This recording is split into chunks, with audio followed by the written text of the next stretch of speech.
Sekarang kita lanjutkan kepada materi kita, meraih kemuliaan dengan sunnah.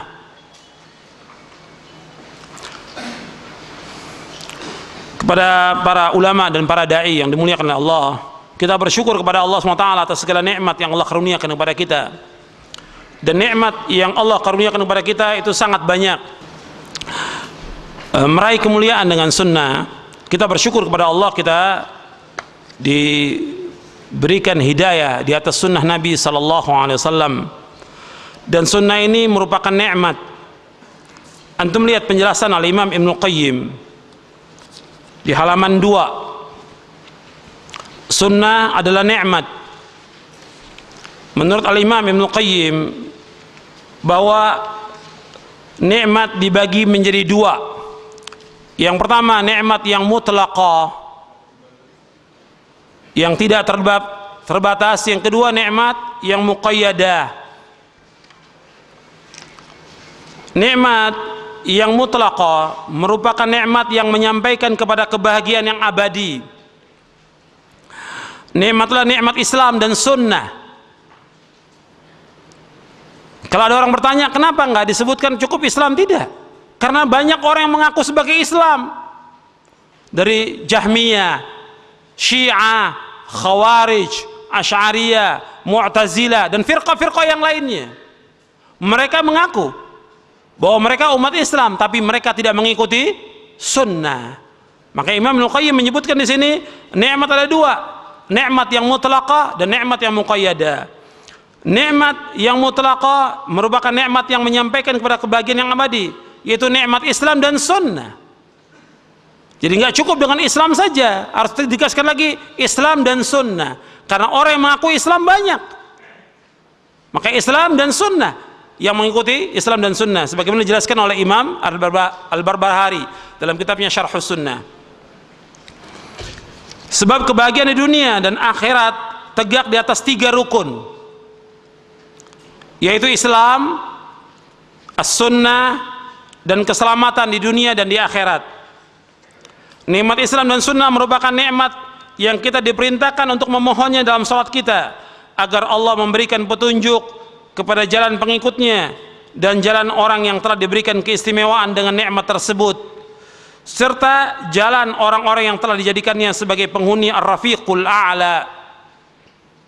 Sebagaimana firman Allah Subhanahu wa ta'ala dalam surah An-Nisa ayat 69, "Wa may yuti'illaha war rasula faulaika ma'al ladzina an'ama Allahu 'alaihim minan nabiyyin was-siddiqin wasyuhada was-salihin wa hasuna ulaika rafiqa." Dan barang siapa mentaati Allah dan Rasulnya, maka mereka itu akan bersama-sama dengan orang yang diberikan nikmat oleh Allah, yaitu para nabi, para pecinta kebenaran, orang-orang yang mati syahid, dan orang yang saleh. Mereka itulah teman yang sebaik-baiknya. Wa hasuna ulaika rafiqa. Keempat golongan manusia tersebutlah pemilik dari nikmat yang mutlak tersebut.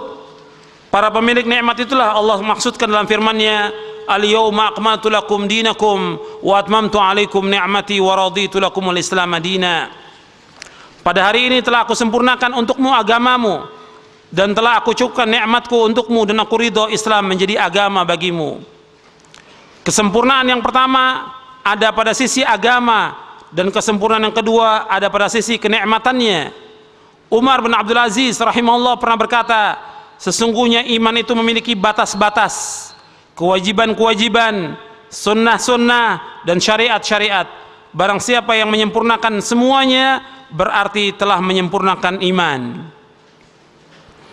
Jadi iman ini mempunyai batas-batas, kewajiban-kewajiban, sunnah-sunnah. Iman menurut ahlu sunnah qaulun wa amal. Iman menurut ahlu sunnah qaulun wa amal, perkataan dan perbuatan. Yang dimaksud apa? Yaitu iqrarun bil lisan, wa i'tiqadun bil janan, wa amalun bil arkan, yazidu bil ta'ah wa yanqusu bil ma'siyah. Itu iman menurut ahlu sunnah, bahwa ikrar dengan lisan, meyakini dengan hati, mengamalkan dengan anggota tubuh, bertambah dengan ketaatan, dan berkurang dengan sebab perbuatan dosa dan maksiat. Itu iman menurut sunnah. Maka iman itu memiliki batas-batas yang kita wajib melaksanakannya. Ada batas yang terendah, ada batas yang tertinggi, dan ada cabang-cabangnya iman itu. Juga kewajiban-kewajiban yang harus kita laksanakan, dan juga ada sunnah-sunnah dan syariat-syariat.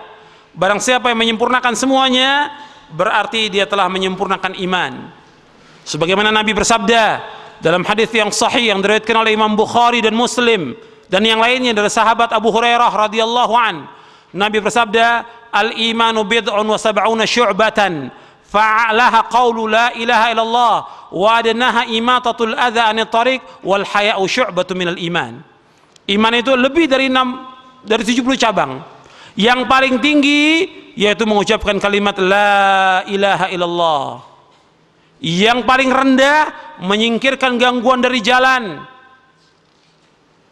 dan malu bagian daripada iman. Jadi iman itu ada yang paling tinggi, ada yang paling rendah, dan malu masuk bagian daripada iman. Dan tentang cabang-cabang iman ini disebutkan oleh para ulama.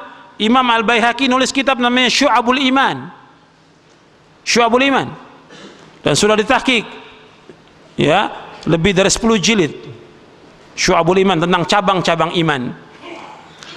Makanya kita bersyukur pada Allah ditunjuki di atas sunnah Nabi SAW. Maka kalau sudah kita berpegang pada sunnah, kita berusaha untuk melaksanakan yang wajib-wajib, melaksanakan yang sunnah-sunnah. Agama Allah adalah syariat yang mengandung perintah dan larangan, serta hal-hal yang disukai oleh Allah Subhanahu wa Ta'ala. Maksudnya bahwa nikmat yang mutlak khusus diterima oleh kaum mukminin ialah nikmat Islam dan sunnah. Dan nikmat itulah yang menyebabkan seorang mukmin mendapatkan kegembiraan yang hakiki. Apabila dikatakan Allah tidak memberikan nikmat yang mutlak kepada orang-orang kafir, maka pernyataan tersebut benar. Jadi Allah memberikan nikmat kepada orang kafir yang sifatnya muqayyadah, yang mutlak tidak. Jadi kegembiraan dengan nikmat tersebutlah yang disukai dan diridhai oleh Allah Subhanahu wa Ta'ala. Allah berfirman dalam surah Yunus ayat 58, "Qul bi fadlillahi wa bi rahmatihi fabidzalika falyafrahu huwa khairum mimma yajma'un." Katakanlah Muhammad, dengan karunia Allah dan rahmatnya hendaklah dengan itu mereka bergembira. Itu lebih baik dari apa yang mereka kumpulkan. Pendapat para ulama salaf tentang pengertian rahmat dan karunia Allah berkisar pada Islam dan sunnah, dan sebatas hidupnya hati dengan kegembiraan karena keduanya. Semakin keduanya tertanam di dalam hati, maka akan semakin memberikan kegembiraan. Maksudnya, kalau seseorang muslim, seorang mukmin, dia betul-betul meyakini tentang Islam dan sunnah ini, dan dia mengamalkannya yang wajib-wajib dan yang sunnah, kemudian menjauhkan apa yang diharamkan, menjauhkan apa yang dimakruhkan, maka hati dia menjadi hidup. Hati dia menjadi hidup. Bertambah dalil sunnah yang didapati, kemudian dia amalkan, bertambah hidup hatinya. Semakin banyak semakin hidup hatinya. Tapi kalau dia melalaikan, maka berkurang sinar dalam hatinya, cahaya dalam hatinya berkurang. Kehidupan hati pun berkurang dengan apa? Dengan dia melalaikan kewajiban dia kepada Allah Subhanahu wa Ta'ala. Bab hidup hati itu dengan apa? Dengan Islam dan sunnah. Kemudian yang kedua, nikmat yang muqayyadah, yang terbatas, yaitu nikmat sehat, nikmat rezeki, nikmat keturunan, makanan, tempat tinggal, dan yang lainnya.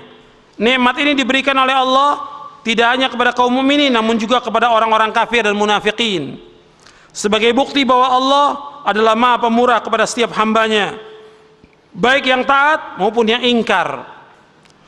Allah memberikan nikmat yang muqayyad, terbatas kepada orang kafir dan fasik sebagai istidraj. Artinya istidraj itu diulur waktu yang kemudian Allah akan menyiksa mereka. Kembalinya adalah kepada siksa dan kecelakaan bagi orang-orang yang tidak mendapatkan nikmat yang mutlak di atas. Ini disebutkan oleh Imam Ibnu Qayyim dalam kitabnya Ijtima'ul Juyush Al-Islamiyah ala Ghazwil Mu'attilah wal Jahmiyah, dengan ringkas yang ditahqiq oleh